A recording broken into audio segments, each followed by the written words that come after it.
Bonjour, bienvenue dans ce 4e numéro de l'émission Stand Up, nouveau rendez-vous d'humour de RCJ. Je m'appelle Sam Bérébi et je suis ravi d'être avec vous.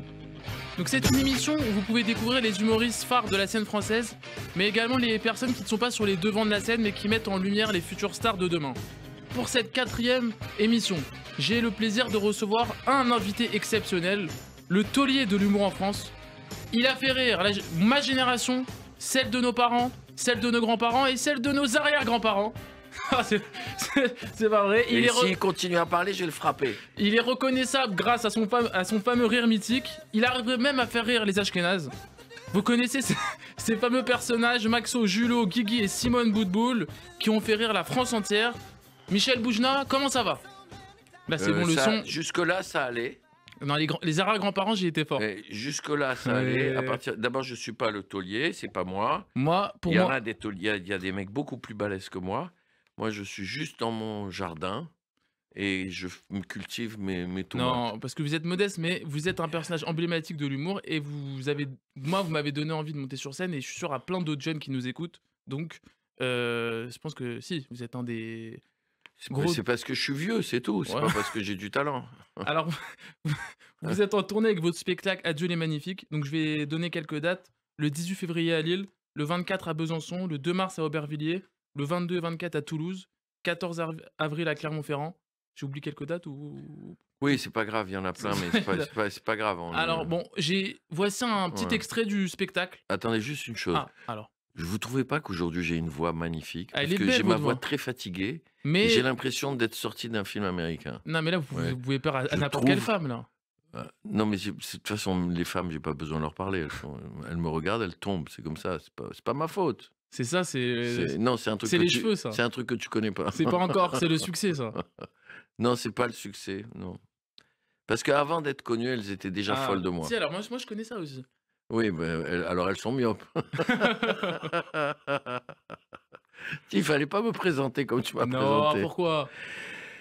Parce que ça veut rien dire être le taulier de quelque chose. Il y a beaucoup d'artistes qui comptent et c'est une espèce de chaîne.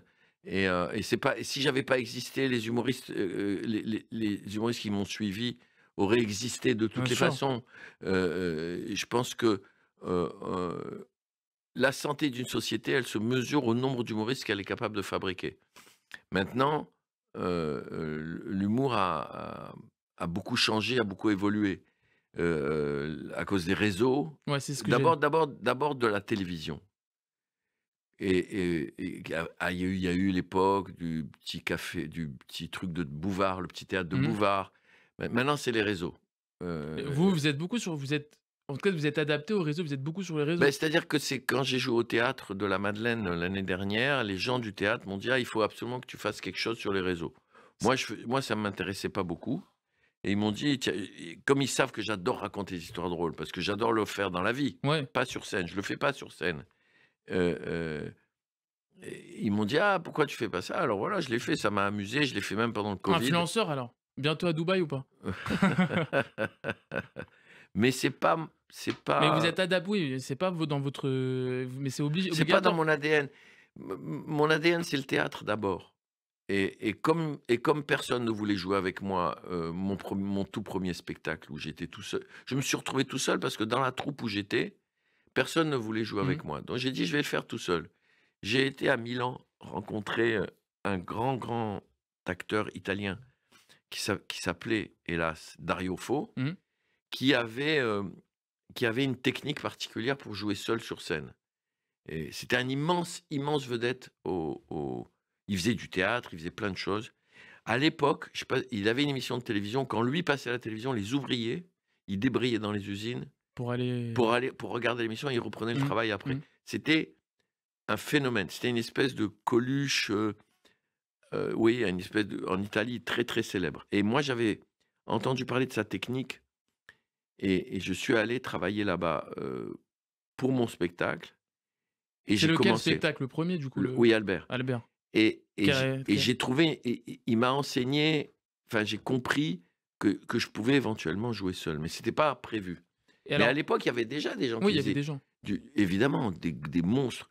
Coluche, il faisait du stand-up, au fond. Sauf que bon, il chantait, il écrivait beaucoup, c'était très, très écrit, mais Raymond DeVos aussi, c'est du stand-up. Raymond DeVos, il monte sur scène, c'est Raymond DeVos. Le personnage qui est sur scène, c'est Raymond DeVos. Il parle la plupart du temps au premier degré, Mmh. donc je. Bon, mais il jongle, il joue du piano, il joue de la scie, il joue de la clarinette, il joue de la guitare. Il y avait, il était matinée de cirque. Il y avait une notion du spectacle. Mmh. Guy Bedos aussi. Et moi Donc, vous voyez, c'est une chaîne. Guy, dans ses improvisations sur l'actualité, c'était du stand-up pur. mmh, Il avait ses fiches, il était sur scène, et les gens, ils adoraient ça déjà. mais vous incarnez des personnages, d'ailleurs, vous les faites revivre à l'époque actuelle, comme Guigui, Simone Boutboul. Ces personnages, vous les avez déjà rencontrés, du coup? Ils existent? Je sais pas. Ils sortent de ma. Moi, je pense qu'ils sont mélangés de mes rêves, de la génération de mon père et de mon grand-père, mais je les ai pas rencontrés au premier C'est degré. pas Il n'y a premier pas degré. un type qui m'a inspiré Guigui. Moi, je travaille pas sur la réalité. Je, Vous les je. Mais il y a des gens qui vous ont inspiré Ah, mais il y a sûrement, plein de gens qui m'ont dit, mais Guigui, je le c'est connais. pas une personne, quoi, c'est un ensemble, Ça s'appelle une culture. une culture. Je sais Et pas vous si vous savez ce que c'est c'est, mais c'est juste le produit du mélange entre ce que vous vivez et l'imaginaire. Et vous savez que Cyrano de Bergerac, il existe, mais pas comme mmh, dans la pièce. mmh, Vous savez que Harpagon, par exemple, il n'existe pas. mmh. Ouais, Vous ouais. savez que Superman, il n'existe pas non plus, c'est pas vrai. C'est un personnage inventé. Et vos Il faut perf se rendre compte qu'on peut inventer des choses et non pas passer sa vie à raconter ce qu'on a vu ou les gens qu'on ça, c'est vrai. connaît. Bah, ça, c'est vrai, vous avez raison. Ça s'appelle l'imagination. Mmh. Vous voyez? Et v Et vous voyez la Je différence ou pas? vois. Bon. Et vos vos personnages, ils évoluent au fur et à mesure du temps comme la société. Est-ce que c'était important pour vous de décrire, leur évolution? En fait, il y a une phrase dans le spectacle original qui dit: «Tant qu'il y aura des auteurs pour nous écrire et des acteurs pour nous jouer, on sera éternel». Mmh. Et c'est ça la force du théâtre. Mais le drame du théâtre, c'est qu'une fois que le spectacle est fini, ils partent en poussière. Donc, j'avais dit, à l'époque, il y a plus de 40 ans, je les jouerai tous les 20 ans. Bah, il y a Là, quatre c'est la 904, dernière fois. c'est fini après. Oui, c'est la dernière fois. C'est pour ça que j'ai appelé ça les adieux. Adieu. Euh, mais bon, j'ai un scoop parce que j'ai un scoop. Vous voulez un scoop? Un petit scoop, allez. Ouais, Avec cette petite ouais, voix, mais ça fait Sandrine Seban, elle va être jalouse. C'est parce que non! je dise maintenant. Non, c'est parce que je suis en train d'écrire l'adaptation au cinéma Ah ouais, du spectacle. Ouais. d'accord. Et du spectacle des adieux des magnifiques. Et pourquoi j'ai fait cette dernière version? Parce que le clivage entre les grands-pères et quel âge tu as? 25 ans. Bon, et ta génération, ce clivage, il est très fort. Ouais. Et donc, ces trois mecs, ces trois vieux qui se demandent si on va se souvenir d'eux, c'était tout à fait intéressant de les confronter à la jeunesse À la d'aujourd'hui. jeunesse. C'est comme Simone Boutboul qui parle de MeToo ou, Mais Simone, elle ne parle pas de MeToo, elle fait elle partie fait de partie MeToo. c'est T'es ça que malade, ouais, toi. Et c'est la plus vieille du ouais. groupe. Mais non, alors Simone, c'est bizarre parce que les trois vieux, les garçons, les trois magnifiques, ils n'ont pas tellement évolué. Ils sont confrontés au bordel Au bordel de la de la jeunesse de d'aujourd'hui. l'actualité. Ouais, il y en a un, il veut pas sortir de chez C'est lui. ça. Il a peur. L'autre, il parle dans le langage d'aujourd'hui des jeunes. Je suis Faut grave pas croque d'une ils peuvent go. pas s'en sortir avec, Il lui dit, je suis grave. Il va le ouais, chercher au lycée. L'autre, il lui fait, je suis grave croque d'une go. faut pas Mais elle est avec mon meilleur sauce. L'autre, il lui comprends rien. fait, qu'est-ce que tu lui as dit? J'ai dit, I'm sorry, I don't speak English. Alors c'était mieux Donc, que donc le clivage, il est très fort. Alors que Simone, elle a évolué. Simone, elle est d'une modernité.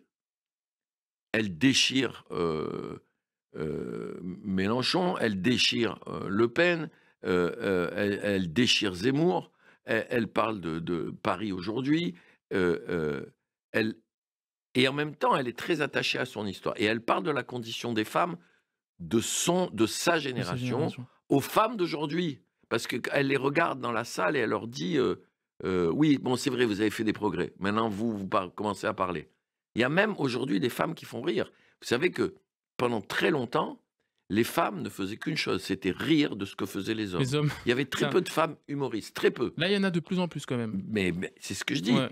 Et ça, c'est la preuve qu'il y a une grande émancipation. Et Simone, elle est là-dedans. Ça veut dire que sa petite fille, elle vient lui dire j'ai trompé mon mari, elle lui dit bravo. Mmh. Et ça, c'était aussi un truc que je voulais faire sur rendre hommage à ces femmes qui ont compris la modernité, contrairement aux 3 magnifiques qui Qui n'ont pas ils évolué. sont Ils perdus. sont perdus avec. Et vous, c'est le Ils se lang- disent: «Putain, qui est-ce qui va reprendre?» En gros, ils se disent: «Qui va reprendre notre magasin de pantalons? Qui? Qui va s'intéresser à vendre des pantalons?» Mais c'est symbolique. Ouais. Donc c'était tout à fait intéressant de travailler là-dessus et de travailler sur la jeunesse et de montrer, non pas que sans genre les vieux, ils ont raison et les jeunes, ils ont Ouais. tort. Bon, quand j'étais jeune, je pensais que c'était les vieux qui avaient tort. Bah, Ouais. c'est le Maintenant problème des jeunes, ça. maintenant que j'ai 70 ans, C'est qui? C'est les vieux qui ont tort. tous les jeunes, je vous emmerde. Mais non. Je pense que c'est vous qui avez tort, mais ça s'appelle la mauvaise foi. Ce que je pense, c'est que la on peut pas savoir où on va si on oublie d'où on vient. Et si on ne travaille pas là-dessus, on se fait beaucoup de mal. Donc mais je suis pas en train dans le spectacle, je critique pas les jeunes, c'est pas de la critique. Non, mais C'est c'est un de l'humour. regard Mais c'est vrai que. Et J'ai c'est. un regard tendre sur eux en disant qu'il y en a beaucoup qui sont paumés. Ah, la Voilà, plupart des c'est beaucoup de tout. jeunes, oui, qui sont paumés. Et qui sont en quête d'identité, en quête de sens dans leur vie, en quête de tout ça. Bah, trouver sa place, essayer de comprendre ce qu'on veut faire, tout ça, Ouais, c'est pas facile. c'est bien sûr que c'est pas facile. Et donc c'était intéressant de faire ce spectacle. Et Pourquoi les magnifiques? pourquoi le nom? Ouais, Parce que il y a ouais, vous connaissez Albert Cohen? bien sûr. Vous avez lu Les Valeureux? Ah oui, oui. Eh ben voilà. Vous avez votre réponse. Alors, moi, Michel, j'ai envie de parler de vous maintenant. Quel genre d'enfant vous étiez? Est-ce que vous étiez plus introverti ou vous faisiez rire? Introverti, seul, Moi, solitaire. on m'a dit que vous zozotiez jusqu'à 12-13 ans. Ouais, se parler comme ça. Qui m'a dit? Il y a une petite source là. Ouais. Et c'est- Se parler comme ça jusqu'à 12-13 ans et voilà. J'étais seul, beaucoup seul. J'avais 2-3 copains et j'étais évidemment très heureux quand j'étais avec mes amis, mais j'en avais pas beaucoup. Et avec les filles, ça devait être compliqué du coup si vous zozotiez. Parce que je sais que. Est-ce que votre fille, il vous dit quand je dis je t'aime à une femme, est-ce qu'elle rigole? Mon fils à moi? C'est vous qui disiez ça. Oui, oui, bien sûr. C'est le Non, mais cas. ça c'est une manière de parler de la difficulté, de de l'adolescence, enfin. Mais cette phrase-là, elle est à propos de l'accent, dans Les Magnifiques, dans la fameuse scène du garçon qui a changé de nom et qui veut plus avoir d'accent, qui veut ressembler aux autres, Mmh. qui veut plus qui renie Qui renie ses origines. son père. Mmh. Et c'est terrible, c'est d'une grande violence. Mais c'est vrai que, comment dire? N'essayez pas. Vous êtes rigolo. Moi? Oui, oui, vous me faites marrer. N'essayez pas toujours de ramener à ma propre vie ce que j'écris. Bah, souvent Mais les on s'en fout. ouais, ça, on s'en fout. On s'en fout de la vérité. Vous comprenez pas? La seule vérité qui compte, c'est la vérité du mensonge qu'on invente. Bien sûr. Si vous croyez, quand vous voyez, une fois de plus, D'Artagnan, bordel, il n'existe pas. Et il traverse les siècles. Mmh. Ça veut dire que l'imaginaire, il est plus fort que la réalité. Qu'est-ce qu'on en a à foutre que j'ai vécu ou j'ai pas vécu ça? Mmh. L'important, c'est que ce que moi je raconte sur scène, on pense que c'est vrai. Au moment où je le raconte, c'est ça qui est important. C'est que les grands romans, Jean Valjean, des Misérables, il y a un roman plus populaire que Je Les vois pas. Misérables. Bon, eh ben, il n'existe pas. Mmh. Vous comprenez ça? Oui, Ça veut dire qu'il est le fruit de l'imaginaire. Vous alliez pas dire à Victor Hugo, mais dites-moi, Jean Valjean, c'était vous quand Mais vous c'est étiez vrai que petit, je suis d'accord avec qu'est-ce qu'il vous en a à foutre? parce que non, là, je parlais plus de vous, mais c'est vrai que les humoristes d'aujourd'hui, ils sont plus ils racontent que des choses, Mais vraies. c'est normal, ils ont 22 ans. Ouais, mais même les gens, Ils se mettent à raconter leur vie à 22 ans. Ils écrivent leur mémoire à 22 ans. Qu'est-ce qui va à 24 ans, ils vont raconter quoi? Ce qu'ils ont vécu le à matin. 23 ans, ouais, c'est compliqué. Ils vont raconter ce qu'ils ont vécu le matin. Et bientôt, ils vont raconter ce qu'ils ont vécu une demi-heure avant de monter sur scène. Parce qu'avant, ils les auront raconté, ça. Donc, ce qui est important, c'est l'imaginaire. Mmh. Ce qui est important, c'est ce qu'on est capable d'inventer. Alors, on n'invente pas sur rien, évidemment. Il y a une Il faut, base. il y a un grand écrivain qui disait, il faut souffrir de Voilà la ce que vie, j'allais dire. il faut souffrir de la vie avant d'en rire. Il faut Mais, forcément souffrir pour faire rire. mais bien sûr, Mmh. sinon c'est pas la peine. Bah oui. Faut être Non, mais sinon tu peux pas. peut pas. Mais non, tu peux pas, tu fais pas rire sur le bonheur. Ouais, il faut quand même, ouais. Mais non. Tu connais, toi, un mec qui va faire rire en disant, je sais pas, je me suis levé ce matin, qu'est-ce que j'étais content. J'ai pris mon petit déjeuner, j'étais heureux, et à midi, j'étais content. Où il est le... De quoi l'humour se nourrit? Des malheurs, des souffrances, Du monde, et des siennes et des autres. Mmh. Et ces souffrances-là, on les transfigure en inventant des histoires qui en parlent. Mais les histoires, on les invente. Pourquoi? Alors, voilà. Pourquoi Victor Hugo, il écrit Jean Valjean? C'est pour ça que c'est important, la culture. C'est de comprendre. Parce qu'à ce moment-là, il est exilé en France. Mmh. Il est exilé à Guernesey. Les Français l'ont jeté. Il est dans l'injustice absolue. Il invente un personnage qui vit dans l'injustice toute sa vie. Il écrit un roman sur le bien et le mal. Et pour parler de l'injustice, il invente Jean Valjean. À tel point, vous savez quoi, il faut quand même savoir des trucs qui sont rigolos. Victor Hugo était obsédé sexuel. Ouais. Il avait même un livre, un cahier où il mettait, chaque fois qu'il s'envoyait en l'air, il mettait une croix. D'accord? Jean Valjean, il est puceau. Ouais. D'accord? Donc, et c'est marqué dans le livre. Donc, il invente quelque chose à partir de ses souffrances. Sa grande souffrance, c'est son exil. Donc, moi, j'ai beaucoup souffert de mon départ de Tunisie, de mon arrivée en France, et de Au départ, oui, vous parlez beaucoup de la Tunisie. ouais, et de la différence que j'ai de mon accent, de tout ça. Qu'est-ce que j'ai fait? J'ai inventé un petit garçon qui s'appelait Albert, qui arrivait à Sarcelles. J'ai jamais habité Sarcelles. Mmh. Et qui souffre de ce départ. Bien sûr qu'il me ressemble, mais c'est pas moi. Mais bien sûr. On l'habille les Mais vous choses, êtes on inspiré les de ce que vous avez transforme. vécu. Ça s'appelle, oui, bon, pas dans mon cas, parce que moi je suis nul, mais dans certains cas, ça s'appelle la poésie. On invente des choses et on les rend poétiques, on les rend drôles, on les rend tragiques, mais on invente. Et plus c'est inventé, Plus c'est drôle. plus on ment, Plus c'est drôle. plus c'est vrai. Plus c'est drôle. Et plus c'est drôle. Et plus ça peut être drôle Vous avez ou raison. tragique. Mais c'est terrible cette phrase. Plus on ment quand on écrit, plus c'est vrai. Mais c'est intéressant. Et j'ai envie de vous poser une question. Il y a des mecs qui vont téléphoner pour dire il est cinglé, Michel Bougenat. Et de j'ai- l'autre côté de la vitre, il y en a 3 là. Déjà, ils sont en train de dire que je suis cinglé. Ouais. Je m'en fous, vous comprenez? Vous en foutez de ce que Je m'en pensent les fous gens. de ce que vous pensez. De toute façon, vous êtes de l'autre côté de la vitre, vous ne pouvez pas intervenir. Alors Michel, j'ai une question. Oui. Quel métier vous auriez fait si vous n'étiez pas humoriste? Médecin, Comme votre père, je crois. comme mon père, comme mon frère. Comment il vous soit Et j'aurais pas été médecin, chirurgien ou Médecin médecin généraliste? généraliste. Non, j'aurais été vraisemblablement psychiatre. Votre père, il était médecin. D'ailleurs, je vous aurais interné très vite. Oui. Votre père, Quoi il était quoi comme médecin? Mon père est spécialiste des poumons. Et vous soignez bien? Ça va? Non, très mal. C'est quand? Parce que moi, on a un point commun. Moi, j'ai un père médecin, je peux vous dire, il soigne de façon approximative Oui, il totalement. ne faut pas aller voir ton père pour te faire C'est ça, soigner. Tu es malade. c'est une toi. catastrophe. Et tu es malade d'ailleurs. Arrête, va dormir, arrête de marcher. Voilà, exactement. C'est Ouais. Papa, c'est rien. c'est rien, voilà, c'est ça. Prends une aspirine il me soigne et va pas. Je sais dormir. pas j'espère qu'il soigne pas ses patients comme il me soigne moi. Sinon, il est. Non, on est- mon père était un grand médecin et adorait je de sais, ses patients. je sais. Mais moi, non. Mais moi, j'avais des techniques géniales. Moi, quand j'étais petit, je tombais malade pour voir mon père. Ah, c'est bien ça. Parce que je voyais jamais mon père. Parce qu'il travaillait beaucoup. Ouais, énormément. Donc, Ah, c'est une bonne technique ça. bah oui, j'avais 8 ans, 7 ans. Et j'ai eu des maladies vraiment balèzes. Que vous Comme ça, je voyais mon père tous les jours.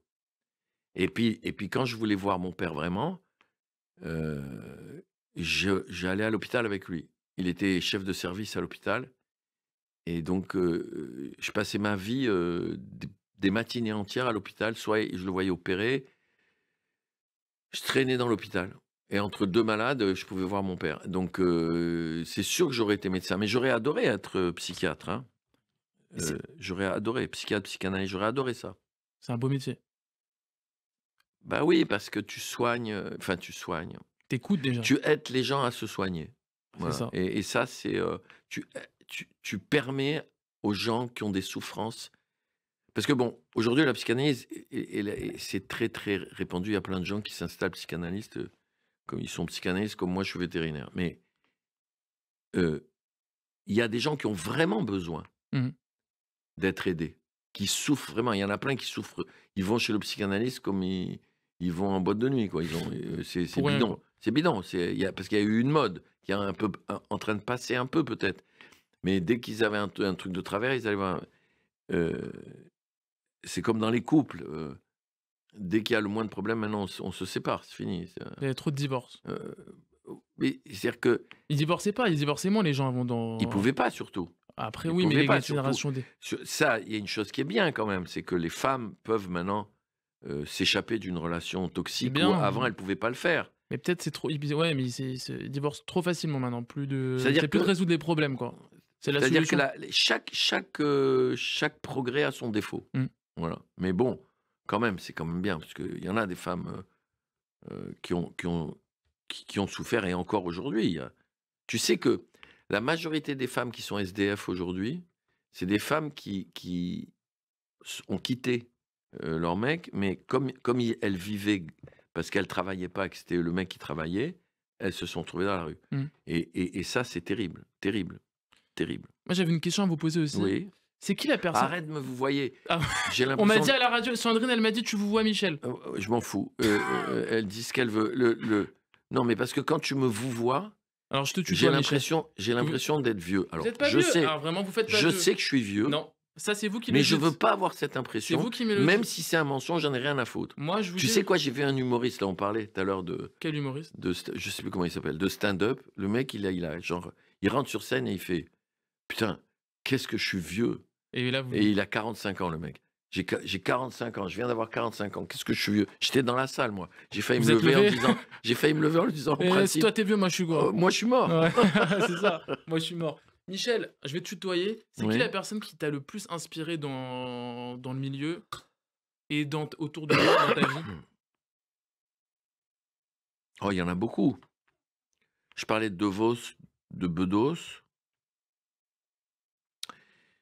Il y en a beaucoup. L'influence, c'est une espèce de patchwork, tu Mm. vois. C'est pour ça que c'est intéressant de. Tu reçois des choses Mm. de Coluche. Je pense que le mélange entre De Vos et Bedos, c'est la chose la plus importante. C'est-à-dire, De Vos, il m'a montré qu'on pouvait faire rire sans parler de cul ni de politique, sans se moquer des autres, sans... tu vois, parce que c'est facile. C'est vrai que les humoristes, enfin, ils parlent beaucoup de cul, de sujets, voilà, plus. Non, mais c'est bien de parler de cul. Pas trop quand Encore même. faut-il que Faut ce le faire soit... bien aussi. Encore faut-il que ce soit poétique Voilà. ou imaginaire, Mm. tu vois. Quand moi je dis par exemple que j'ai énormément de femmes qui sont folles de moi, ça c'est de la poésie. Tu as compris. Et Guy Bedos, par sa capacité formidable à improviser, parce que ça a été un des premiers à se moquer des gens, tu vois. Mm. Il disait, mais comment tu me regardes toi au premier rang, ok. C'était un des premiers à avoir fait ça. Mm. Aujourd'hui, il y a des humoristes. Bah, ils vannent les personnes. Ils font que ça. Non, Redouane mais attends, Bougueraba. mais ils font que ça pendant 2 heures. Redouane C'est- Bougueraba, il est c'est- fort dans l'impro, mais voilà, il vanne le premier rang, quoi. Mais les gens, ils Je sais viennent pas si pour... vous le mais je connaissez. pense que Tu le les gens, ils connais? viennent pour ça. Ouais, ouais. Mais les gens, ils viennent pour ça. Bah, bien sûr, les premiers rangs, ils partent en premier, c'est ce qu'il dit. Hein. Ouais, mais non, mais c'est... Pour moi, c'est un peu un mec qui travaille au Club Méditerranée, quoi, en gros. Après, C'est non. un géo. C'est un géo. Il le fait très bien, mais c'est un géo. L'impro, c'est compliqué. Non, mais bon, attends. Ouais, non, mais je suis d'accord On avec fait vous. ça depuis des années. Faut arrêter avec ça. D'où c'est nouveau, Non, ça. c'est pas nouveau. Le mec qui dit qu'au balcon, c'est les pauvres, on l'a fait il y a 40 ans. Le mec qui se moque du premier rang, on le fait depuis des années, des années, des années. Mais si tu veux, moi, je peux te faire 4 heures là-dessus. Je peux te faire 4 heures où je regarde le public et je me fous de la gueule Bah, de d'ailleurs, chaque personne. Je le fais Tu d'ailleurs. fais bien, d'ailleurs. Oui, mais je le fais pas. D'abord, je le fais pas longtemps. Mais surtout, si je le fais depuis longtemps, je le fais. Oui, bah, c'est ça. Il y a une Pour aisance. une raison simple. C'est pour capter les gens et pour les rendre Les rentrer dans prisonniers. l'histoire. Pour Et les rendre prisonniers du spectacle. Ça veut dire que s'ils savent très bien que je peux m'arrêter n'importe où dans le spectacle et parler d'eux. Mais quand je fais ça, à ce moment-là, ils se disent: «Putain, il est capable de faire ça», donc ils écoutent et ils écoutent y compris quand c'est pas drôle. Mmh. Ils écoutent y compris le contenu du spectacle. Donc c'est un outil pour moi, tu comprends? Bien sûr, pour attraper les gens. Et j'ai dans ma malle, dans mes farces, dans mes dans mon truc, même De Vos faisait ça. Heu l le j'ai des trucs que je peux choisir, tu comprends?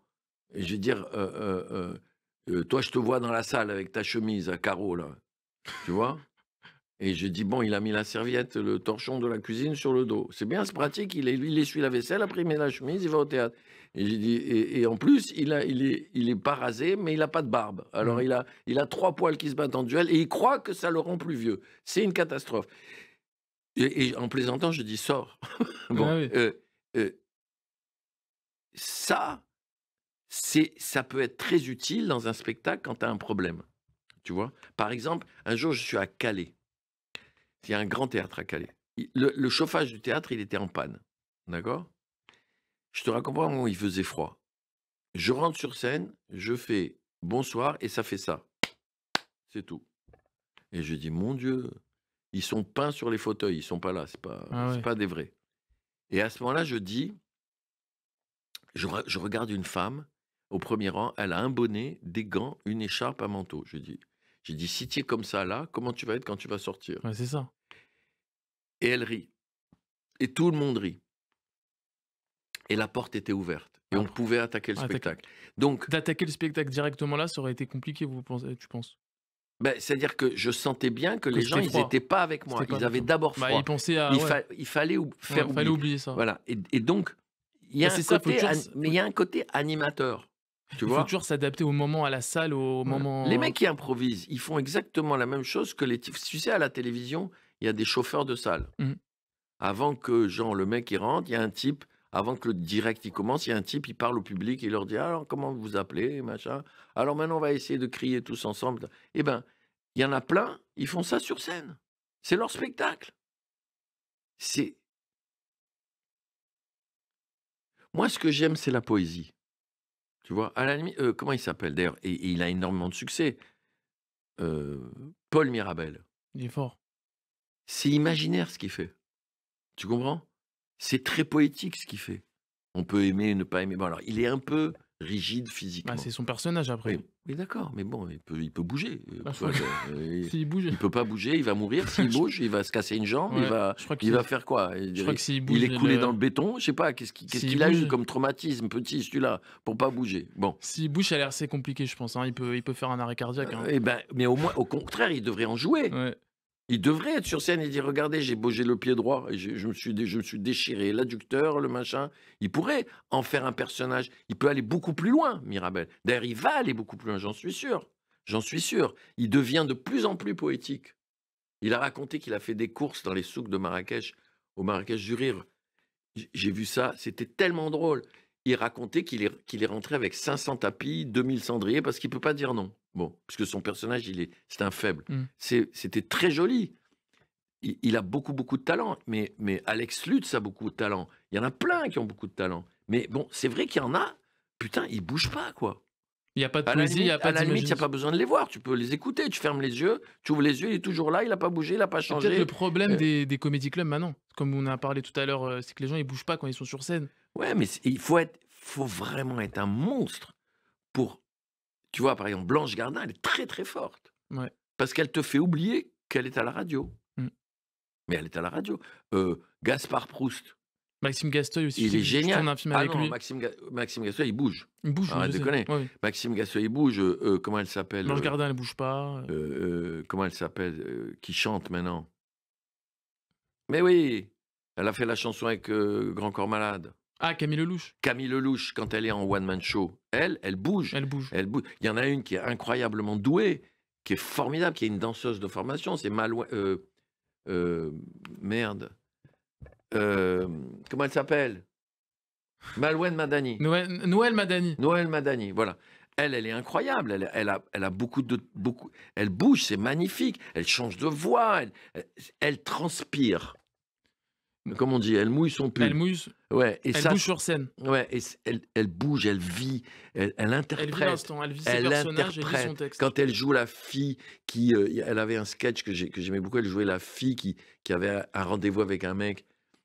Ça devient imaginaire. Moi, ce que j'aime, c'est quand Tu trouves qu'il y a pas assez d'imaginaire maintenant dans mais les non, moi, j'ai envie que ce soit j'ai envie qu'on parte de la réalité bien sûr et après et qu'on aille après dans la on va poésie. beaucoup plus Mais de toute façon, loin. comme tu as dit, faut pour faire rire, faut aller beaucoup plus loin, sinon c'est pas drôle, c'est plat.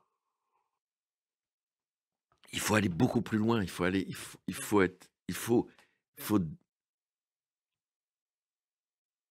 je sais pas comment Si tu expliquer. donnerais des conseils à un jeune qui veut se lancer, il y en aura dans les Je auditions. dirais Est-ce que tu imagine, donnerais des conseils à un imagine, c'est tout. imagine et vis, imagine, Mais bon, moi je dis des conneries, hein, moi non, quand j'ai Michel. vu Kev Adams la première fois qui a Ah, fait ma première partie à l'Olympia, ouais. Comment il a? l'après-midi, il répétait et il m'a dit: dis-moi ce que tu penses, dis-moi ce que tu penses». Moi je dis: «C'est très bien». J'ai dit: «Sauf que quand tu rentres sur scène, on a l'impression que tu rentres chez toi». Bon. Parce qu'il était encore Or, en tu es sur scène, il y a 2000 personnes ouais. devant toi. Putain, je sais pas, fais un truc du Et genre, qu'est-ce que tu as pensé quand tu l'as et vu du ben, coup? il a rigolé quand j'ai dit ça. Il a jamais changé. Chaque fois qu'il a fait Bercy, il a fait machin, qu'est-ce que je dis? C'est lui qui a raison. C'est lui qui a raison. Il y a un humoriste qui m'a dit: «Mais si on s'habille sur scène comme on est dans la vie, c'est pour être plus proche des gens». Mmh. Donc Bah, parce que lui, oh les ados s'identifiaient à quand il a commencé à Kev Adams aussi. oui, Donc oui, si absolument. Mais cet humoriste qui m'a dit ça, c'était il y a pas longtemps. J'ai dit: «Mais pourquoi vous êtes habillé sur scène comme vous êtes dans la vie?» C'est-à-dire, tu te lèves le matin, tu mets ton jean et tu rentres sur scène, tu es habillé pareil. Pourquoi tu as pas, ne serait-ce qu'un jean que tu mets que sur scène? Je veux être plus proche des gens. Est-ce que le fait de s'habiller comme on est dans la vie, ça nous rapproche des gens? C'est ça que je comprends pas. Est-ce que mais je ouais. est-ce que tu crois que D'Artagnan, si on faisait aujourd'hui D'Artagnan, s'il s'habillait comme tout le monde, est-ce qu'il serait plus proche des gens? Non. Non, il serait pas Enfin, plus moi, je crois pas. Moi, je crois à l'imaginaire, je crois à la non, poésie l'imaginaire, c'est très important et c'est un mais et je pense que là, quand c'est pas un argument pour moi. Mais bon, j'ai tort, vraisemblablement j'ai tort parce qu'il y a un Michel, arrête de là, tu fais le mais modeste là? non, il y a un comedy club qui ouvre tous les quarts d'heure. Ouais, mais ça, Il y c'est a bien, ça permet aux 250 jeunes de en jouer. même temps, c'est les spectacles les moins chers du monde, hein. Ah, ça Tu 15 pas euros. tu pas de décor, tu pas de Et pour un costume. date avec une fille, il y a pas mieux. Ouais, exactement. Tu rien. Tu Tu rien. et même si tu sais pas trop jouer un personnage, c'est pas grave. Après, Michel, même C'est si ça baratineur comme moi, métier. pour moi, je trouve ça très dur. C'est un autre enfin, de faire rire 100 personnages juste avec son micro, c'est quand même c'est dur aussi pour les parce qu'on est proche du Bon, public. tu sais, bah, les comiques de banquet, c'était ça, hein, les mecs Mmh. qui racontent des conneries à table, c'est pareil, Mais hein. c'est vrai qu'il y a moins de personnages maintenant, il y a moins de je suis d'accord, il y a moins Le de le, c'est quand même la en plus, tu vois bien que la majorité des gens qui font du stand-up aujourd'hui, leur rêve, c'est de faire du cinéma. ouais, oui, bah, Tous, ils oui. font du cinéma. Tout le monde veut faire du le stand-up pour moi aujourd'hui, c'est un marchepied. Mmh. Ça veut dire je sais pas comment faire ce métier. Il y a pas Mais forcément c'est ça, d'école. comment tu ferais toi si tu avais 25 ans aujourd'hui, 20 ans et tu as envie de faire ce métier, comment tu ferais? Ah bah, moi je Tu aurais pense que fait j'aurais fait pareil. ouais, Moi, je voulais faire du théâtre. d'accord. J'ai j'étais dans une troupe, on a fait une on a comment dire? On a créé une troupe de théâtre. Je vous ai dit tout à l'heure, si j'ai joué sur Ah non, scène tutoyez-moi. non, mais je parlais à Ah toi, ouais. je te parle pas à toi. Tu vois? Ça, c'est du stand-up, tu vois? Si je me suis retrouvé seul, quoi? Vas-y. Ouais. Il me fait des signes en plus, genre hors antenne, il est fou.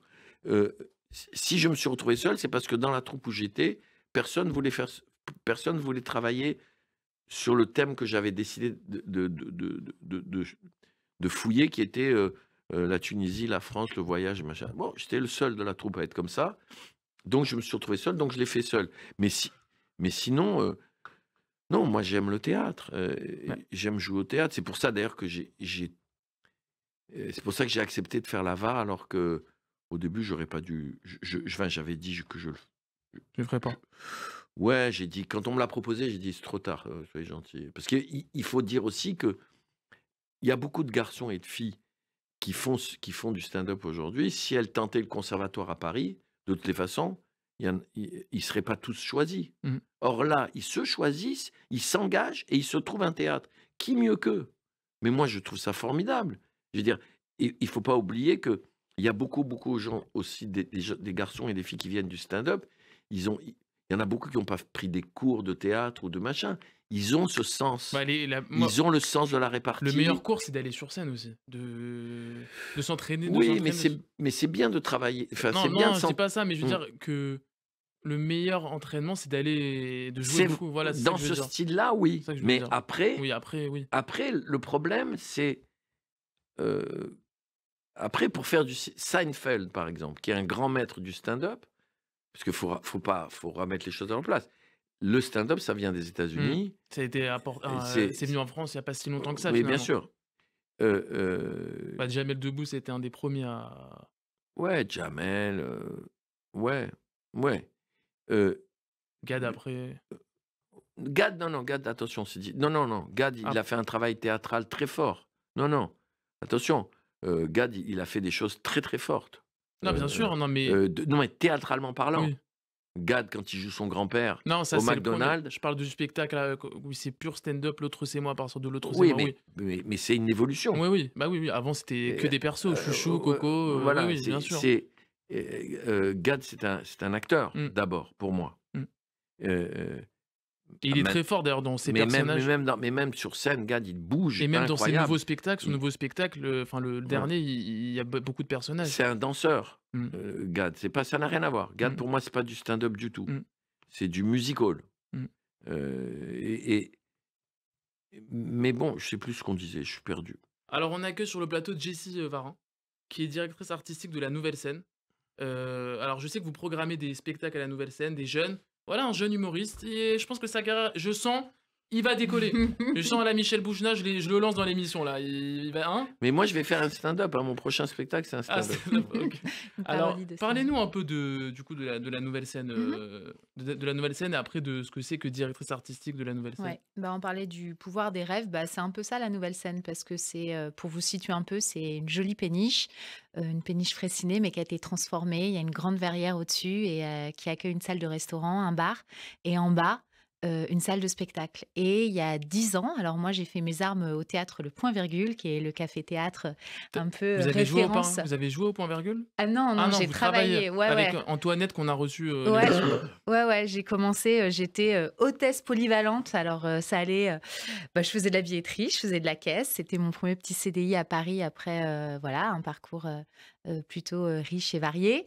Et bah, j'ai fait vraiment mes armes là-bas. J'ai appris ce métier. Je te cache pas que quand j'ai commencé au point virgule, j'étais un peu, enfin, j'avais quelques a priori sur l'humour et notamment parce que je crois que j'étais pas encore riche de toutes les artistes que j'ai découverts là-bas, mais il y avait un côté un peu ringard qui, je trouve, qui collait un petit peu à l'humour. Et pourtant, j'étais voilà, avec les nuls, avec Canal, avec tout ça à travers mon héritage, on va dire, parental. Mais j'avais un petit truc voilà, où je me suis dit, ah mince, je voulais bosser dans la culture, mais peut-être pas dans un café-théâtre. Et puis finalement, au bout de 5 ans, ouais, je suis tombée Mais la Nouvelle amoureuse Scène, de c'est ce une lieu. vraie salle de spectacle. C'est un. Ouais, c'est non, mais oui, un- quand j'ai créé la Nouvelle Scène, c'était, j'avais envie de faire de la découverte de jeunes talents, j'avais envie de faire un petit théâtre qui donne bah, voilà, la chance et leur voix à des jeunes talents. Donc c'était aussi et de l'humour et du seul en scène et du stand-up. Après, il y a plein d'autres choses. Et quand je pars du point virgule, voilà, l'idée c'était d'avoir un petit théâtre à moi, à nous, parce que on a tapé vraiment pour le coup sur Google un soir, acheter un théâtre à Paris. Et le bateau est C'est apparu. sur un bateau. C'est-à-dire, le seul Ouais. inconvénient, c'est qu'à tout moment, tu peux avoir envie de vomir si ça tangue trop. Parce Ah que ouais, ça tangue. c'est Ouais, ça. on est sur la scène, mais voilà. Le jour où tu verras un bateau qui tangue sur la scène, tu me téléphones. Moi, Non, j'avais joué. ouais. Moi, j'ai joué là-bas. Je peux Ouais. vous dire que ça tangue. Ouais, ça Ah ouais tangue un Ouais, peu ouais, parce vraiment. que c'est un bras assez étroit de la Seine. Et quand, par exemple, il y a la fluviale qui Ah oui, oui, passe oui. à 200 km/h, j'exagère un peu, mais ça fait très film d'action, C'est vrai. le bateau tangue, clairement. Je sais que t'aimes beaucoup la mer. Vous me faites marrer les deux. Je vais vous emmener en bateau, vous allez voir ce que c'est de tanguer. T'aimes beaucoup, comme beaucoup de Tunisiens, je sais que t'aimes. Michel, Non, mais- t'aimes beaucoup la mer. Comme Mais beaucoup de- bien sûr, Je j'aime sais que beaucoup t'es un la amoureux. mer et j'ai des bateaux depuis très longtemps. Mm. Et bon, mais bon, continuez à imaginer que la Seine, c'est la mer. Mais il faut appeler un psychiatre, c'est pas possible, ou un vétérinaire, je ne sais pas, mais faire quelque chose. Maintenant, ça Alors, tend. parlez-nous un peu des spectacles à l'affiche, là, du coup, des spectacles. Alors, bah écoute, on est ouvert du mardi au dimanche. Il y a 2 spectacles par soir. Aujourd'hui, à l'affiche, on a Mao Drama, on a Lou Trottignon, on a Reda Sediki, on a Adèle Fugazi, on a Sophie Bellabès. J'ai du spectacle pour enfants, du cabaret burlesque. Et il y a un comédie club qui a ouvert il y a un an, je crois. Ouais, et il y a un comedy club qui a ouvert il y a un an maintenant. Et alors moi, j'ai une ligne un peu éditoriale très forte parce que je crois que la jeune femme de 30 ans, quand je bossais au Point Virgule, se reconnaissait pas dans beaucoup de spectacles à l'affiche. Et moi, j'ai voulu créer un théâtre qui avait aussi une ligne éditoriale autour des autrices, des metteuses en scène et en tout cas des histoires de femmes, Ouais, quoi. je sais que voilà, vous parlez Donc, beaucoup d'histoires de femmes. ouais, donc ça, c'est Donc, c'est vraiment... votre. bah, je crois qu'on ressemble un peu, enfin, en tout cas, ce qu'on a envie de créer, et quand on crée des choses, on a envie que ça nous ressemble un peu, ou en tout cas que ça puisse bah, remplir une envie, un besoin. Donc, à ce moment-là, ouais, je décide de réunir autour de moi et dans ce bateau des comédiennes. Et pas que des comédiennes, attention, hein, j'avais plein de comédiens, mais c'est vrai que des comédiennes qui ont porté la voix, et je pense à Blanche Gardin, parce que pour le coup, elle a Ah, vraiment commencé à la Nouvelle Scène. Michel Blanche-Gardin. Voilà, Vous en parliez tout à l'heure. ouais. Bah, elle est hyper forte. Mm. Moi, j'ai l'impression de là où je suis que elle est excessivement brillante, mais quand les gens ils parlent de Blanche Gardin, ils parlent d'abord de cul. Et que ça, c'est Alors, c'est pas que devenu. ça. Mais bien sûr que c'est pas que Bah ça. oui. Mais le danger, c'est que le danger dans ce genre de truc, c'est le côté systémique. Ça veut dire les gens, ils attendent le cul, quoi, en gros. Ouais, mais tu sais, Et en même temps, elle est d'une intelligence, ouais, cette en fille. fait, je repensais Elle à est ça démoniaque. parce que des gens que tu leur parles de Blanche Gardin, je vais être un peu crue, j'ai le droit ou pas? Mais elle a un sketch qui On est va être hyper connu, ouais, qui a été... ils vont qui a- stopper la radio, là. D'accord, bon. Il y a un sketch qui est très connu, dont tout le monde a énormément ri, l'attendait. C'était le sketch de la sodomie, donc. Ouais. Et en fait, ce que nous dit ce sketch, c'est surtout en fait sur le consentement. Ouais. Et c'est ça qui est fou, c'est que ce qui est bien avec Blanche, c'est sous couvert effectivement de cette première un peu couche de cul, parce que il fallait à ce moment-là avoir l'écoute des gens.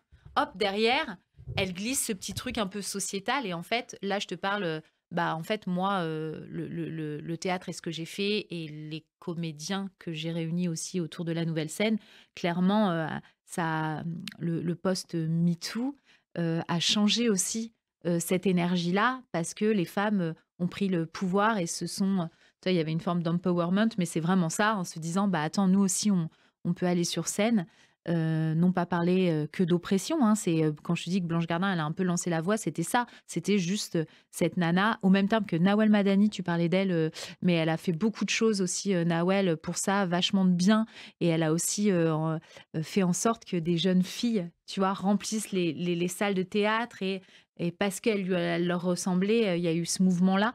Et en tout cas, ouais, Blanche, elle a ouvert la voie par rapport à ça. Pour en tout cas donner du courage dans un milieu qui est quand même, bah voilà, il y a un petit boys club comme ça qui existe depuis un moment.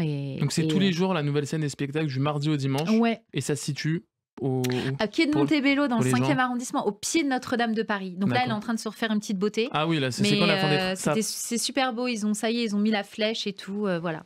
Bah, en tout cas, merci beaucoup. Et en Bah, fait, de je rien. suis content que vous ayez, voilà, de parler de la Nouvelle Scène pour mettre en lumière les gens les coulisses du milieu, et ceux qui mettent en lumière un peu les humoristes, vous aidez les jeunes humoristes à jouer.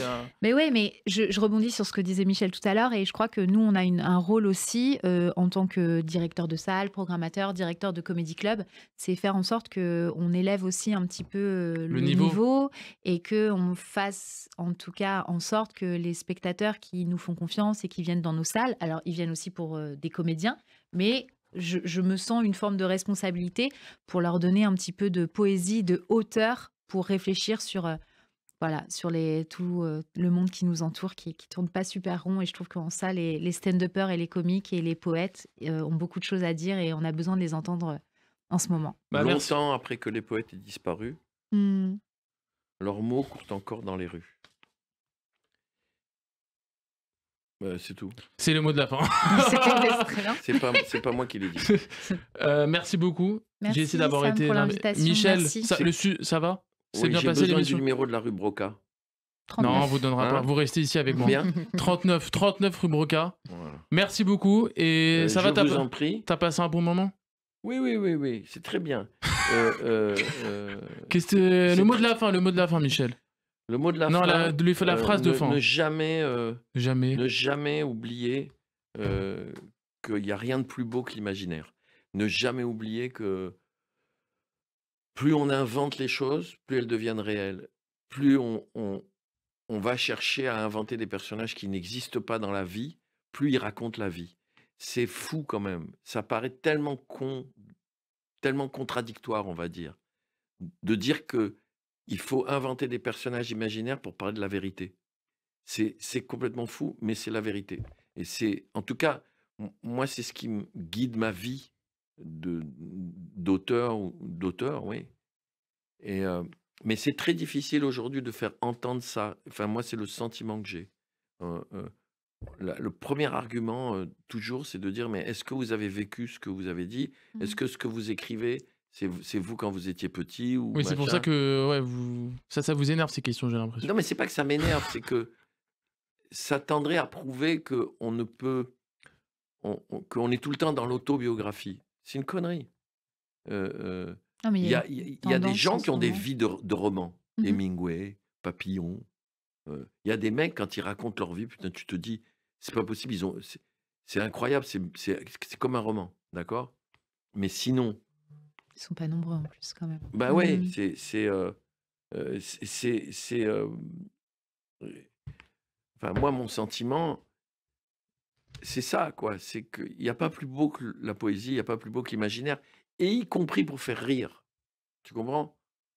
Moi, dans Les Adieux des Magnifiques, il y a une des filles de Guigui, elle s'est mariée 4 fois, elle a eu 4 enfants avec chacun de ses maris. Elle vit Ah, dans un endroit où il y a tous ses anciens maris. comment elle s'en sort avec cette fille qui vit avec ses ex et les enfants de... Mais lui, il veut se jeter par la Faire un fenêtre. peu Et elle vit avec ses anciens maris, les nouvelles femmes de ses anciens maris, les enfants, Ah ouais, elle les s'en nouveaux sort enfants pas. de ses anciens maris, et son dernier mari, et ses enfants à elle qu'elle a fait avec ses anciens maris. Ils sont 60 à table.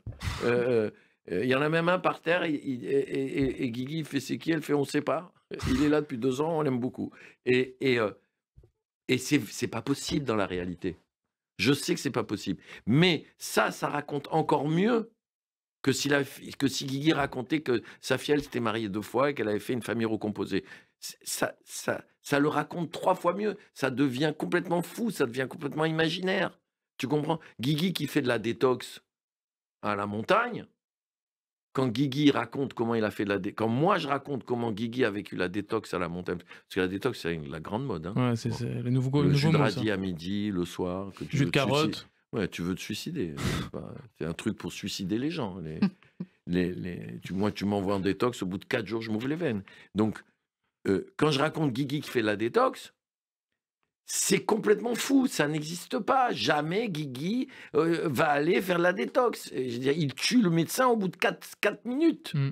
Quand l'autre lui dit tu prends pas de petit déjeuner, il le bute. Bon, ou il va faire de la raquette dans la neige. Guigui va faire de la raquette dans la neige, mais même pas en rêve. Mais ça permet de raconter plein de choses. Merci beaucoup Michel et Jessie pour cette émission, c'était incroyable, une masterclass de Michel Bouchna et de Jessie. J'espère que vous avez apprécié et à la prochaine.